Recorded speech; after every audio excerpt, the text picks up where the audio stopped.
Hey there, laugh your way to bliss. Subscribe for uproarious jokes and endless hilarity. When I got home last night, my wife demanded that I take her somewhere expensive. So I took her to a gas station. That's when the fight started. After retiring, I went to the Social Security office to apply. The woman behind the counter asked me for my driver's license to verify my age. I looked in my pockets and realized I had left my wallet at home. I told the woman that I was very sorry, but I would have to go home and come back later. The woman said, "Unbutton your shirt." So I opened my shirt, revealing my curly silver hair. She said, "That silver hair on your chest is proof enough for me," as she processed my Social Security application.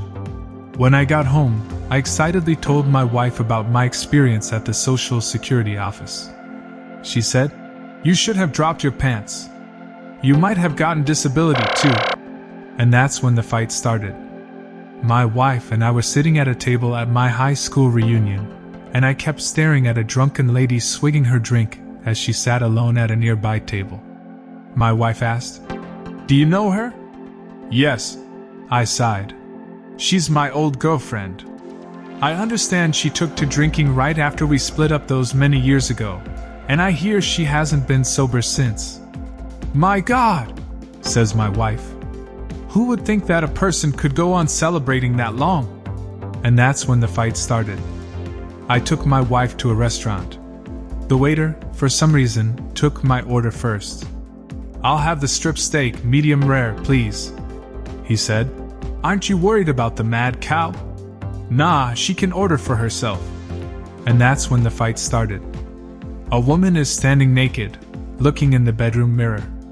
She is not happy with what she sees and says to her husband, "I feel horrible. I look old, fat, and ugly. I really need you to pay me a compliment." The husband replies, "Your eyesight's darn near perfect." And that's when the fight started. I tried to talk my wife into buying a case of Miller Lite for $14.95.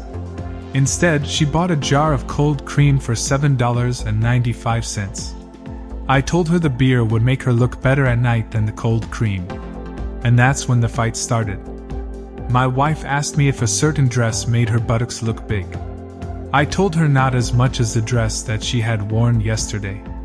And that's when the fight started. A man and a woman were asleep like two innocent babies. Suddenly, at 3 o'clock in the morning, a loud noise came from outside. The woman, bewildered, jumped up from the bed and yelled at the man, "Holy crap! That must be my husband!" So the man jumped out of bed, scared and naked. He jumped out the window. He smashed himself on the ground, ran through a thorn bush, and got to his car as fast as he could. A few minutes later he returned, went up to the bedroom, and screamed at the woman, "I am your husband!" The woman yelled back, "Yeah, then why were you running?" And that's when the fight started. Saturday morning I got up early, quietly dressed, made my lunch, grabbed the dog, and slipped quietly into the garage. I hooked up the boat to the truck and proceeded to back out into a torrential downpour. The wind was blowing 50 miles per hour, so I pulled back into the garage, turned on the radio, and discovered that the weather would be bad all day. I went back into the house, quietly undressed, and slipped back into bed. I cuddled up to my wife's back, now with a different anticipation, and whispered, "The weather out there is terrible." My loving wife of 10 years replied, "Can you believe my stupid husband is out fishing in that?" And that's when the fight started. I asked my wife, "Where do you want to go for our anniversary?" It warmed my heart to see her face melt in sweet appreciation. "Somewhere I haven't been in a long time," she said. So I suggested, "How about the kitchen?" And that's when the fight started. My wife and I were watching Who Wants to Be a Millionaire while we were in bed. I turned to her and said, "Do you want to have sex?" "No," she answered. I then said, "Is that your final answer?" She didn't even look at me this time, simply saying, "Yes." So I said, "Then I'd like to phone a friend." And that's when the fight started.